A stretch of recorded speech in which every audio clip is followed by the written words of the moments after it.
I can't hear anybody. You can't hear me because I'm muted. Good morning. Good morning. I hear you now.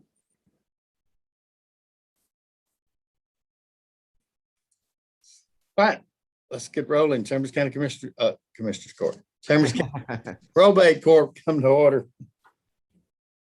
If anyone's going to testify, if you'll raise your right hand, we'll swear you all in. Raise your right hand, please.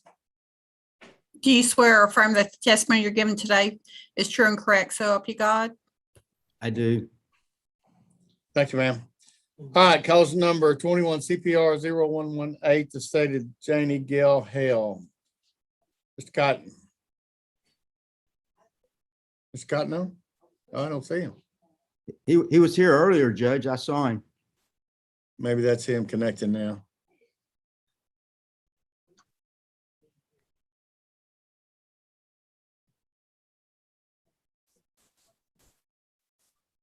Weston? Okay, we'll come back to him. Calls number 122, the state of Barbara Soria. Mr. Sylvia, good morning. Morning, Judge. Good morning. You may proceed, Counselor.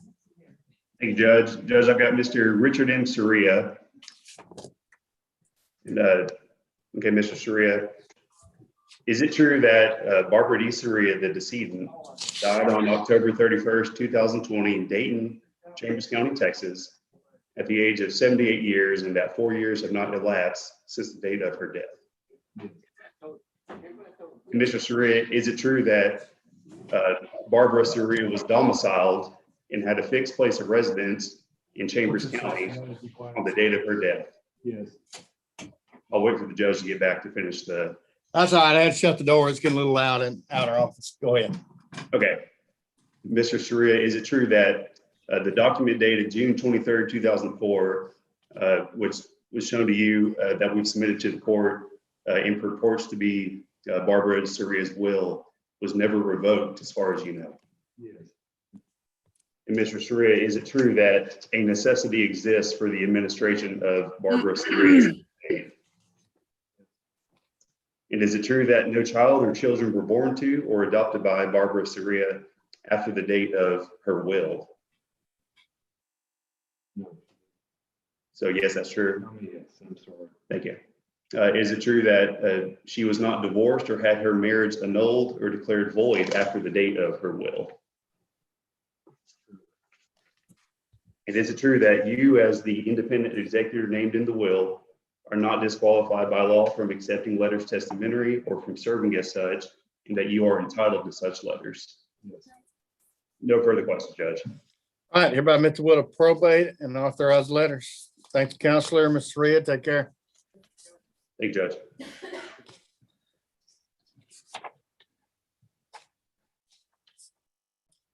Still don't see Mr. Cotton. All right, calls number 123, the state of Lois Hodges Crawford. Yes, Your Honor. Sir. Will you give Weston a call? And Okay. we'll be calling him in just a moment. All right, Mr. Fuller, you may proceed, Counselor. Yes, Your Honor. My name is Roy Fuller. I was well acquainted with the decedent's family, Lois Hodges Crawford, and familiar with her family history. The decedent died on August the 17th, 2021 in Chambers County. She was 82 years of age. 4 years have not elapsed since the date of her death. At the time of her death, she was a resident and domiciled in Chambers County. The original will is dated February the 14th, 1991, which has been filed with the court, and I'd ask the court to take judicial notice of that last will and testament. There is a need for an administration of the estate. The will was never revoked. There were no children born or adopted after the execution of the will. The decedent did not have a divorce that was a marriage that was dissolved after the execution of the will.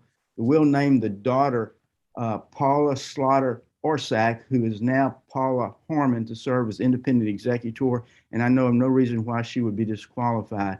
The will does not name the state, governmental agency of the state, or a charitable organization as a devisee. It is a non-taxable estate. We'd ask the court to waive the appraisers and admit the will to probate. Well done. Thank you, Counselor. Thank you, Judge. Have a good day, Roll. Thank you. There's Mr. Cotton. Weston, you're muted. I can see your lips moving, but can't hear you. There we go. How's that? That's better, much better. Judge, I got a question to ask you. I Go have ahead. a client in here. We're doing a copy of a will. Had the client in here and he became ill and we had to get him home. Can I do the testimony of it and have my secretary do the identification of the will? Because it's one that we prepared. So you're going to prove it up? Yes, sir. Yeah, we can do that. Go ahead and raise your right hand, please. Okay. All right. Melinda, you're muted. Yeah, I know. I'm sorry. Do you swear or affirm that the testimony you're giving today is true and correct? So help you God. Yes, ma'am, I do. All right, you may proceed, Councilman. Okay, Judge. I'm going to start with Lori, who's one of the witnesses on here. And I am going to show her the copy of the will that we have in our file and ask her if she recognizes the signatures on that. Yes, I do. Okay, and this came directly from our files, our electronic files. Is that correct? Yes, it is. We always keep a copy of this, right? Yes, we do. And we did this will June the 4th of 2020. Correct. And Ms. Hale was here. She signed that. You recognize your signature, that Farrah's signature and my signature on there as the notary, correct? I do. And you were there witnessing the signing of the will in her presence, in the presence of all the witnesses and the notary, right? Yes. And she declared that she was married to Warner Hale, who is also one of our clients. Is that right? Correct. And we generally give the clients their original wills, right? Yes. And they generally take it home with them. There's only been a year past since we did this will, and Ms. Hale hasn't called and asked about changing it or doing anything else, revoking it or anything, did she? No, she did not. And we searched for the original will and could not find it, right? That's true. And we're asking for an administration, and you don't have any interest in this estate, correct? Correct. And you're not being paid anything for your testimony today other than your normal rate. Correct. Okay. I pass the witness, Judge. No questions, Councilman. Okay. And Judge, my name's Weston Cotton, and Janie Gale Hale died July 22nd, 2021 in Baytown, Harris County, Texas, at the age of 72 years. 4 years of a lot of elapsed since her death. She died in Harris County, but had a fixed place of residence in Chambers County at the time of her death. She died leaving the will, which you have a copy of the will, and we're looking at a copy of it here, and it's never been revoked so far as I know. The Hales have been longtime clients, and I believe had she wanted to change it or revoke it, that she would have contacted our office. There was a search made according to the client, going through everything, and they could not find their wills.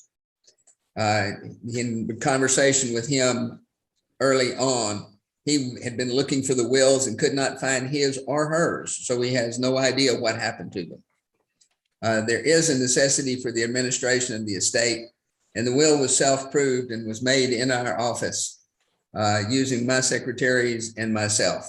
There's no state governmental agency or charitable organization named in the will as a devotee, and there were no child or children born to adopted by her after the date of the will, and no marriage was dissolved after the date the will was made. Her will named her husband, Warner Hale, to serve as the independent executor and to serve without bond. He is qualified and not disqualified. Judge, it is a small estate and would ask that the appraisers be waived. Go down. Okay, hereby admit the copy of the will to probate and authorized letters of testimony. Thank you, Councilman. Thank you, Judge. Good to see you. Maybe Good to see you. excused. You may be. All right, court's adjourned.